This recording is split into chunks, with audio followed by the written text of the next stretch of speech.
Ma joie est d'autant plus grande parce que il y a de cela 15 ans, c'était un 4 juin 2008, vous aviez co-dirigé ma thèse de doctorat avec notre maître de professeur Migia, à qui je rends également un vibrant hommage. Et cette thèse portait également sur le profil des affections rhumatismales dans les services de rhumatologie du CHU Sylvanus Olympio de Lomé, seul service de rhumatologie du Togo à l'époque. Et donc, à travers cette thèse, vous m'avez fait découvrir l'essentiel des affections rhumatismales et vous avez su nous accompagner tout au long de notre formation pour devenir rhumatologue, tout au long de notre carrière universitaire jusqu'à ce jour. Soyez-en bénis, cher maître. À mon ancien collègue, le professeur lieutenant-colonel Pio, ancien dans l'armée, et nous sommes également collègues ici. Je voudrais également lui témoigner toute ma reconnaissance pour tout ce qu'il a eu à faire, continue de faire. Et pour nous collègues enseignants spécialistes qui avons fait l'école d'Abidjan, nous avons fait notre rhumatologie en Côte d'Ivoire. Le professeur Moari a fait sa dermatologie en Côte d'Ivoire. Je vois également le professeur Amidomi Oftalmo qui a également fait son spécialité en Côte d'Ivoire. Donc pour nous, c'était notre papa à Abidjan.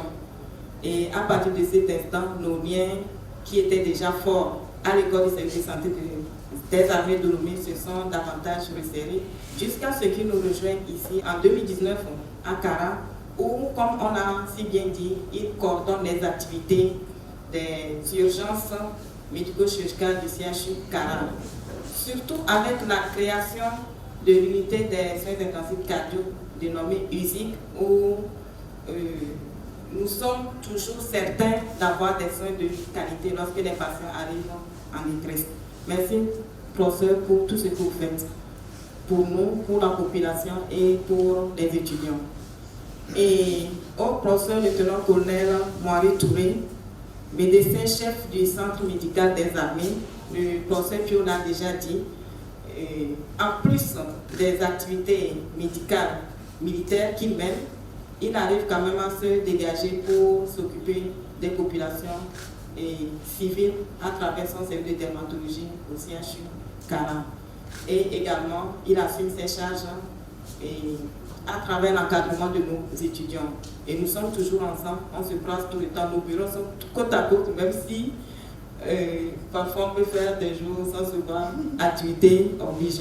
Donc vraiment, professeur, merci d'avoir accepté et partagé vos apports à travers ce jury. Merci pour tout ce que vous faites pour nous. Je voudrais revenir un peu sur certains éléments. Donc, comme nous l'avons dit, c'est un travail qui avait été fait à Lomé et une fois que ce service, qui est le premier service de rhumatologie du CHU Kara, le premier service à être délocalisé hors de Lomé, a été créé depuis 10 ans et 10 ans d'années maintenant, nous avions voulu marquer un arrêt et voir quel était le profil des affections rhumatismales. Et effectivement, au terme de ce travail, nous nous sommes rendus compte que le profil était pratiquement le même, à quelques différences près de certaines affections qui étaient plus élevées que d'autres. Et donc, nous avons essayé de voir est-ce qu'il y avait des facteurs environnementaux ou qu'est-ce qui pouvait expliquer. Donc, c'est un premier travail qui a été fait, mais comme nous l'avons dit dans la conclusion, il nous reviendra de faire d'autres enquêtes de population pour voir est-ce que les conclusions qui ont été présentées là reflètent la réalité par rapport à l'ensemble de la population septentrionale. Et monsieur le président du jury, permettez-moi également de revenir à certaines questions pour appuyer les réponses de l'impétrant. Donc, le professeur Pio avait posé la question par rapport à la définition de la rhumatologie. Et je crois que c'est marqué, c'est l'étude des affections médicales. D'accord? Peut-être on peut ajouter non traumatique de l'appareil locomoteur. Donc, le fait de mettre non traumatique, ça permet déjà de faire la différence avec la traumatologie. Maintenant, quant à la médecine physique et de réadaptation, c'est une spécialité transversale qui s'occupe de la réadaptation des organes, surtout de l'appareil locomoteur. Donc, eux, ils vont intervenir avec les rhumatologues, avec les traumatos, et également d'autres spécialités où on aurait besoin d'une rééducation, notamment en gynéco, en pneumologie. Donc, c'est plus transversal. La question par rapport aux infirmiers, vous avez tout à fait raison. Il a été marqué 4 infirmiers pour les services de rhumatologie, mais nous allons compléter les autres éléments parce qu'en pratique, ces infirmiers s'occupent des malades de rhumatologie et de dermatologie, mais également des patients hospitalisés dans les cabines privées du CHU Cara. Donc au CHU Cara, il existe un bâtiment où certains patients nécessitant ou bien ayant besoin de se retrouver sur des cabines sont hospitalisés. Et effectivement, ce sont ces infirmiers qui sont composés de 3 infirmiers diplômés d'État et un surveillant qui les coffre interviennent. Nous allons compléter cela dans le document. Bon, l'image par rapport à la liste de l'omoplate, c'était un patient qui souffrait d'un hépatocarcinome post-hépatite virale C. Donc, c'était un patient qui avait une hépatite virale C. Et à la suite du développement de cette maladie, il y a eu des métastases osseuses qui ont touché l'omoplate avec cette destruction importante qu'on a objectivée. La question du professeur Moari sur l'étiologie indéterminée. Je suis parfaitement d'avis avec vous et nous allons peut-être ajouter l'expression probable, métastase probable d'étiologie indéterminée. Et en sachant qu'en pratique, ce diagnostic est évoqué devant des arguments cliniques, radiologiques et biologiques. Donc, quand on a des images radiographiques de tumeurs osseuses et qui vont dans le même sens que la clinique et la biologie, nous avons une démarche qui permet d'éliminer d'une part les tumeurs primitives dominées par le myélomyélite des os et d'autre part les métastases osseuses, en sachant qu'il existe 5 qui le sont plus. Donc nous privilégions dans notre démarche étiologique les 5 cancers ostéophiles que sont le poumon, la thyroïde, la prostate, le sein et le rein. Et en dehors de cela, s'il y a un point d'appel clinique ou une perturbation étiologique, donc nous interrogeons d'autres organes.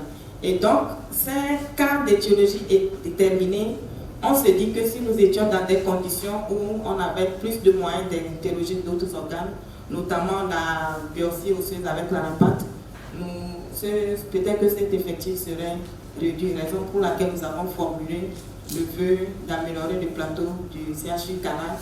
Et nous savions déjà les efforts qui sont faits dans ce sens parce que depuis le 12 juin 2023, le service d'anatomopathologique est opérationnel au CHU Canal. Et la question sur les délais diagnostiques. Délai diagnostic, je suis d'accord que le délai de rendez-vous qui varie de quelques mois, quelques semaines à quelques mois, pourrait impacter, mais je pense quand même que ce qu'on a dit est réel parce que ici nous avons trouvé un délai diagnostic plus long, 4 ans. Les rendez-vous ne vont pas à des années. Voilà. Et ce qu'il faudrait également que la population retienne, le principe de rendez-vous, ce n'est pas seulement en rhumatologie. Voilà. C'est vrai, le caractère même des affections rhumatismales qui fait qu'il y a peu de situations qui engagent le pronostic vital, fait que pratiquement toutes nos consultations se font sur rendez-vous, mais les hospitalisations sont toujours possibles en cas d'urgence 24 heures sur 24. Et ce système permet de mieux organiser les services et je crois qu'actuellement on retrouve cela dans de plus en plus de spécialités, que ce soit en Occident, en France c'est déjà le cas, mais au Togo également, de plus en plus de services fonctionnent sur le mode de rendez-vous. Et nous plaidons, comme vous l'avez dit, pour qu'il y ait d'autres rhumatologues afin de réduire ces délais de rendez-vous pour soulager les patients. Donc voilà, chers maîtres, ce que j'avais à appuyer par rapport aux interventions des juges, à qui je témoigne encore une fois mes remerciements pour tous les apports qu'ils ont eu à faire et dont nous allons en tenir compte pour la rédaction du document final.